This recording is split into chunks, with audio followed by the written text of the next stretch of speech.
Hello friends, मैं मनीष। आज मैं पंजाब बोर्ड कक्षा 10वीं विषय हिंदी का दिसंबर माह में हुए परीक्षा का प्रश्न पत्र के साथ उसका हल लेकर आया हूं। मैं सभी प्रश्नों का हल देने जा रहा हूं, सभी प्रश्नों को बताने वाला हूं। तो चलिए वीडियो को शुरू करते हैं। तो प्रश्न क्रमांक पहला पूछा है, निम्नलिखित 22 में से 17 प्रश्नों को हल करना है। परोपकार शब्द का संधि विच्छेद। तो परोपकार शब्द का संधि विच्छेद होगा पर धन उपकार। अग्नि शब्द का पर्यायवाची, तो उपयुक्त सभी होगा। यहाँ पर अनल दिया था, पावक दिया था, अग्नि दिया था, तो ये सभी क्या है, सही है। उन्नति शब्द का विलोम शब्द क्या होता है, उन्नति का अवनति। अपना शब्द का भाववाचक संज्ञा, तो अपना का क्या होता है, अपनापन। जो स्वयं सेवा करता हो, अनेक शब्दों के लिए एक शब्द क्या होगा, स्वयं सेवक। निम्नलिखित में से शुद्ध वाक्यों को पहचान करके बताना था। तो इसमें से शुद्ध वाक्य कौन था, मैं अपने घर जा रहा हूं। रिक्त स्थानों की पूर्ति कीजिए, खाली स्थान भरिए। कल्पना शब्द का विशेषण डैश है, तो कल्पना शब्द का विशेषण काल्पनिक होगा। गौ के लिए शाला पद का समास डैश होगा, तो गौ के लिए शाला क्या होगा, गौशाला। और एक कौन सा होगा, तत्पुरुष समास। उत्तर शब्द के अनेकार्थक शब्द क्या होंगे, जवाब और उत्तर दिशा। जो हाथ से लिखित हो का अनेक शब्दों के स्थान पर एक शब्द क्या होगा, हस्तलिखित। ज्ञान शब्द का विलोम शब्द डैश है, तो ज्ञान शब्द का विलोम शब्द क्या होता है, अज्ञान। बच्चा शब्द की भाववाचक संज्ञा बच्चे हैं, तो ये क्या है, गलत कथन है। तो इसका सही कथन क्या होता, बचपन। मेरे को स्कूल जाना है का शुद्ध वाक्य होगा, मुझे स्कूल जाना है, हाँ अथवा नहीं। तो ये क्या है, कथन सही है। ईश्वर शब्द का पर्यायवाची शब्द भगवान है, हाँ। मिलान कीजिए, अपमान शब्द के निम्नलिखित विशेषण शब्द के साथ रेखांकित कीजिए। तो इसका होगा उत्तर अपमानित। जो सरलता से प्राप्त हो सुलभ, और जो जिसको पाना सरल ना हो तो वो होता है दुर्गम, दुर्लभ। 17वां प्रश्न में पूछा गया है, वन गमन समस्त पद के निम्नलिखित सही समास विग्रह के साथ खींचकर मिलान करो। तो वन को गमन, अन्न अन्य, समरूपी भिन्नार्थक शब्द के सही विकल्प के साथ रेखा खींचकर मिलान कीजिए। तो इसका उत्तर होगा अनाज और दूसरा। कुल, तो कुल का अनेकार्थक शब्द क्या होता है, वंश, सभी और सारा। समरूपी भिन्नार्थक शब्द उधार उत्थार में उधार का अर्थ उबारना और उद्धार का अर्थ कर्ज होगा। यह कथन सही है अथवा गलत। तो ये कथन क्या है, गलत है। देव ऋषि की संधि देवता होगी, तो ये गलत है। देव ऋषि का क्या होता है, देवर्षि होता है। मनगणत समस्त पद का समास विग्रह मन के गणत होगा, तो ये भी कथन क्या है, सत्य है। निम्नलिखित पद्यांश को पढ़कर दिए गए बहुविकल्पी प्रश्नों को क्या करना है, उसका उत्तर लिखना है। तो प्रश्न क्रमांक पहला में पूछा गया, खिले हुए फूल क्या संदेश देते हैं। तो इसका उत्तर होगा खुश रहने का। प्रसून किसे कहा गया, इस पंक्तियों में फूल को। कविता में कौन उठ रही है, लहरें। लहरों को किसे पाने की आशा है, किनारे की। जग शब्द का अर्थ होता है संसार, विश्व, जगत। उपयुक्त पद्यांश किस कविता का है, गाता खग। और उसके बाद प्रश्न पूछा गया, निम्नलिखित गद्यांश को पढ़कर बहुविकल्पी प्रश्नों के उत्तर 5 लिखना इसमें से। तो पहला प्रश्न पूछा गया, मनुष्य को किस भाव से सफलता असफलता की चिंता किए बिना अपने कर्तव्य का पालन करना चाहिए। तो ये इसका उत्तर होगा निष्काम भाव से, एकदम निस्वार्थ भाव से। मनुष्य का जीवन कैसा है, कर्म प्रधान। असफल व्यक्ति किस प्रकार की संपत्ति अर्जित करता है, भावी जीवन की। मनीषियों शब्द का अर्थ है पंडितों। परिश्रम शब्द का अर्थ होता है मेहनत, और इसका गद्यांश होगा जीवन में कर्म का महत्व। इसके बाद निर्देशानुसार उत्तर देना। इसमें से भी 5 प्रश्न को हल करना है, कोई भी 5 प्रश्न को लिख सकते हैं। सारा दिन कार्य करने के बाद राम डैश हो गया, तो इसका उत्तर होगा आग बबूला। जब मैंने उससे अपने रुपये मांगे तो उसने मुझे क्या किया, अंगूठा दिखा दिया।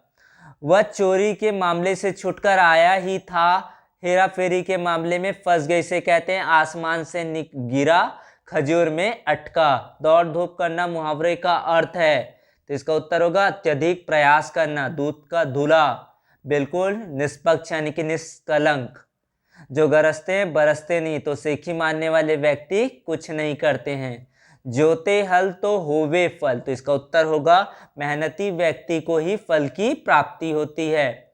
बहुविकल्पी प्रश्न, 5 प्रश्नों के उत्तर देना है। दोहावली पाठ के अनुसार संत डैश की भांति निर्छीर विवेक करते हैं, तो इसका उत्तर होगा हंस। सदाचार ताबीज निबंध के आधार पर बताइए कि ताबीजों को बनाने का ठेका किसे दिया गया? साधु को। माँ का कमरा कहानी के आधार पर बुजुर्ग बसंती को किसका पत्र मिला? बेटे का। मित्रता निबंध के अनुसार कौन सी हमारी धारणा बहुत दिनों तक नहीं टिकती है? बुरी बातें। बाबू निबंध डॉक्टर राजेंद्र प्रसाद जीवन के आधारित है। हाँ। उसके बाद प्रश्नों के उत्तर देना है, 3 प्रश्नों के उत्तर देना है। राजा का स्वास्थ्य क्यों बिगड़ता जा रहा है?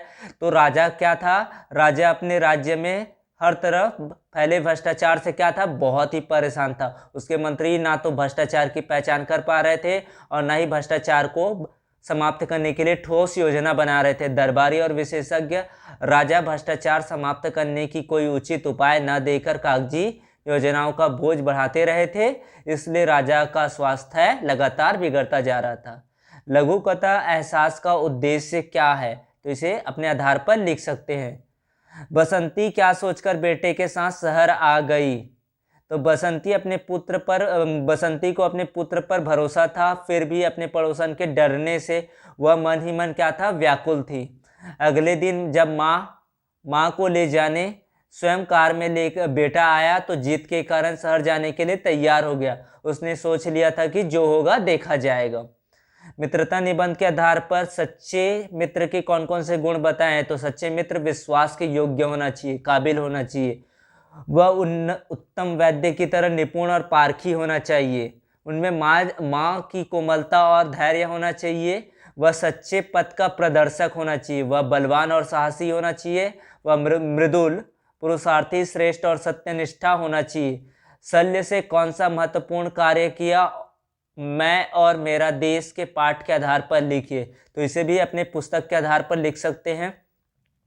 उसके बाद अगला प्रश्न, निम्नलिखित में से 2 प्रश्नों के 6-7 पंक्तियों में इसके उत्तर देना है। तो पहला प्रश्न पूछा गया है, डॉक्टर राजेंद्र बाबू की शारीरिक बनावट, वेशभूषा और स्वभाव को वर्णन करना है। तो शारीरिक बनावट के बारे में बात करते हैं। सबसे पहले तो राजेंद्र बाबू के शरीर का गठन एक सामान्य भारतीय के समान था।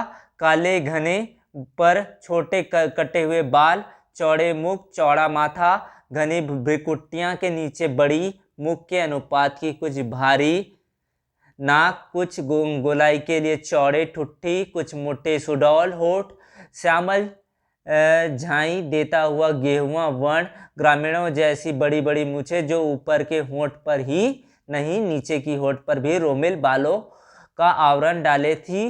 हाय पैर, शरीर पर सबसे लंबाई की ऐसी विशेषता थी जो दृष्टि को अनायास आकर्षित करती है। उसी आधार पर अपने पुस्तक के आधार पर वेशभूषा को भी बता सकते हैं और स्वभाव को भी लिख सकते हैं। अगला प्रश्न पूछा गया, सदाचार का ताबीज पाठ में छुपे व्यंग्य को स्पष्ट करना है। इसके लिए भी मैंने एक सटीक उत्तर दे दिया है, चाहे तो इसको लिख सकते हैं, चाहे अपना तर्क भी लगाकर इस प्रश्न को कंप्लीट कर सकते हैं। अगला प्रश्न पूछा गया, नर्स कहानी का उद्देश्य। तो इस नर्स कहानी को जब पढ़ोगे तो उसका उद्देश्य अपने आप सार को लिख सकते हो, एक बार पढ़ने की देरी है। उसके बाद अगला प्रश्न पूछा गया है, माँ का कमरा कहानी का उद्देश्य क्या है। तो मैं बताया कि उद्देश्य लिखने के लिए आपको पूरा पाठ्य को पढ़ना पड़ेगा और पाठ्य पुस्तक को पढ़कर उसके मूल भाव को लिखना पड़ेगा। उसके बाद प्रश्न क्रमांक 4 पूछा गया है, रोजाना भारत पंजाब के समाचार पत्र के संपादक के नाम बाल श्रम एक अपराध के विषय में एक पत्र लिखना है, या फिर विषय बदलने के लिए विद्यालय के प्रधानाचार्य को पत्र लिखना है। तो दोनों में से कोई भी टॉपिक विद्यार्थी को जो अच्छा लगे किसी एक टॉपिक के बारे में लिख सकते हैं। मैंने विषय बदलने के लिए प्रधानाचार्य को पत्र लिख दिया है, इसको पढ़ सकते हैं। किस तरह से लिखना है, इसका पैटर्न क्या रहेगा, तो इसके आधार पर देख के अपना तर्क लगाकर और भी उत्तर सटीक तरीके से लिख सकते हैं। उसके बाद पूछा गया, किसी एक विषय पर 100 शब्दों में अनुच्छेद लिखना है, पैराग्राफ। तो विद्यार्थी जीवन और अनुशासन, कोचिंग संस्थानों का बढ़ता जंजाल और मेरी दिनचर्या। तो किसी एक टॉपिक पर लिख सकते हैं। मैंने विद्यार्थी जीवन और अनुशासन के बारे में लिख दिया है, इससे अच्छा भी लिख सकते हो, वो अपने तर्क शक्ति के ऊपर डिपेंड करता है। अगला प्रश्न क्या है, दिए गए पंजाबी गद्यांश के हिंदी में अनुवाद करना है। जिसको भी पंजाबी आता है तो उसको वो हिंदी में कन्वर्ट आसानी से कर सकता है। उसके बाद प्रश्न क्रमांक 6 पूछा गया, किसी एक प्रश्नों के उत्तर देना है। 2 आपको पत्र दिया गया है, एक पत्र के बारे में आपको बताना है, अच्छे से प्रश्न को रीड कर लेना है, उसके आधार पर लिखना है। तो मैंने बना दिया है, इसको पढ़ सकते हैं। सरकारी हाई स्कूल नवांशहर के परिसर में कोई भी दिनांक हो सकता है। ट्रैफिक पुलिस अधिकारी द्वारा विद्यार्थियों को सड़क चलने के नियमों के बारे में जानकारी देते हुए सड़क पर कैसे चलना है, उन्हें यातायात के नियमों संबंधित सामग्री पढ़ने के लिए विद्यार्थियों को दी गई। मुख्य प्राध्यापक महोदय ने यह जानकारी के लिए मुख्य अतिथि का क्या किया, भार अभिव्यक्त किया। उसके बाद बैंक जाते हैं तो बैंक में किस तरह से होता है उसके आधार पर लिखना है। बचत खाता क्रमांक, नाम, खाता नंबर, जैसे पैसे निकालना होता है कैसे लिखा जाता है वो तो आप बैंक जाते हो तो समझ में आ जाएगा कि किस तरह से लिखना है। इस तरह से सारे प्रश्न को अच्छे से कंप्लीट कर सकते हो। Thanks for watching my video, please subscribe here. Thank you.